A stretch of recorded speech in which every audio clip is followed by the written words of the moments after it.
one of the biggest reasons that the women we've helped used to self-sabotage, and probably why you self-sabotage or don't get the long-lasting results you want, might be because of your expectations. So in this video today, I'm going to talk about what's realistic expectations. I'm going to talk about fat loss versus weight loss, what the big difference is. And trust me, if you watch this video right to the end and you get it and you understand this, this is going to make a huge difference to your weight loss journey in the long run.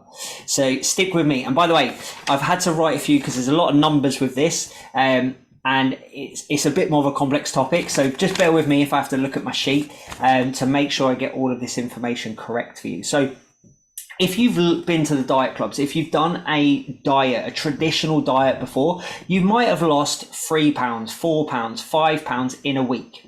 Okay. And it is possible to lose this amount of weight on the scales, but it isn't fat. And I know that for definite. If you've lost more than 3 pounds in a week, I can tell you for a fact, unless you're a professional athlete, that it is not body fat. All right. And now I'm going to explain to you why. And this is going to help you understand the difference between fat loss and weight loss. It's going to help you manage your expectations and have realistic expectations. So first of all, it's not physically possible. And here's why it's not physically possible. Because 1 pound of fat is 3,500 calories. Now, the average woman will typically burn 2,000 calories. Most of the women that we've worked with, because they're typically over 50, actually have less needs than that. So actually most women need less than 2,000 calories because of their age, their loss of muscle mass, so on and so forth. But let's go with the average. So let's say on average, you burn 2,000 calories a day. So if you starve yourself, your body has to find 2,000 calories worth of energy to make up for you not eating. So it will find it from your body. It will find it from your fat stores. All right. Now, I've just explained that 1 pound of fat has 3,500 calories worth of energy. So it wouldn't take an entire pound of fat because it's got too much energy. It might take about half a pound of fat. So you're going to lose half a pound of fat a day by starving yourself. Okay, so if you don't have anything, if you literally just drink water, you will lose about half a pound of fat a day. It won't actually work like that. There's lots of reasons for this. Your body will actually use muscle and lean tissue and other stuff as well. But I'm just simplifying this so you understand. So that means every 2 days, if you starve yourself, you don't consume any calories, your body will use about 1 pound of fat. So if you go a whole week without consuming any calories, you will lose 3.5 pounds of fat. Can you now see how if you've lost more than 3 pounds, it is not body fat? So now this leads me on to what is realistic. So first of all, the thing that's realistic with fat loss is 0.5 pound to 2 pounds of fat. The bigger you are, the more weight you've got to lose, the closer you are going to be to that 2 pounds. The smaller you are, the less weight you can lose. And this is related to the amount of energy you expend on a daily basis, and therefore the size of the deficit that you can create.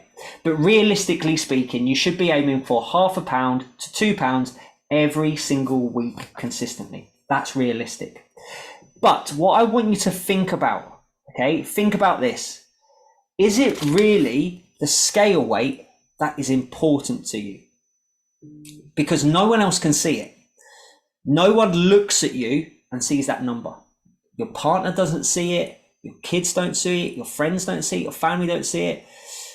So what is it that really matters to you? And this goes back to your internal motivation, a video I've done in the past. So what is it that really matters to you? Is it how you look naked? Is it how you look in your clothes? If so, that has no relevance to the scale weight. And you can lose body fat and not lose as much on the scale. So we had a client who dropped 5 dress sizes and she only lost just over 20 pounds on the scales. We had another client drop 3 dress sizes. She only lost 14 pounds on the scales. Fat loss is not directly related to the scales. In fact, the scale weight is everything that you are. What you weigh on the scales is bone, is water, is muscle, is fat, is organs, is everything. In fact, about 60% of that number is water. And this is why your scales can fluctuate up and down and all over the place. So if you're using weight, I recommend using weight. Just use it as a marker of progress. And what you're looking for is a trend over time. You're not looking for what happens day to day. It's what happens week to week, month to month. Is it trending downwards? If the weight is trending downwards, you're losing body fat. So on that graph, it's going to spike. It's going to go like this. It's going to go all over the place, up and down, up and down, up and down. But what we're looking for is the trend going downwards. And the reason that this happens isn't because you've gained and lost fat. The reason that your scale weight fluctuates, as I just talked about, is because you're about 60% water. And lots of things impact water weight. Lots of things impact water retention. So for example, eating carbohydrates, they don't cause fat gain, but they can impact water weight. And the way to do this is when you eat carbohydrates, your body can store them. For every gram of carbohydrate your body stores, it stores 3 to 4 grams of water with it. So you can store about 1 kilo of carbohydrates roughly. So that's 3 to 4 kilos of water. That's 4 to 5 kilos of additional weight. Now, this is why when you do a keto diet, you might lose a lot of weight initially. It's not fat. It's because you've got rid of all the carbs that your body is storing. Therefore, you've got rid of all the water. And then you'll find that weight loss will massively slow down after the first 2 weeks. This is how you can lose 10 pounds on a keto diet within the first couple of weeks. But that doesn't mean your body shape's going to change. And you don't want to lose water weight. The goal shouldn't be to lose water weight because that obviously means you're dehydrating your body. It's not healthy. We need water for energy to get all our bodily processes working efficiently. So the goal should not be to reduce water weight.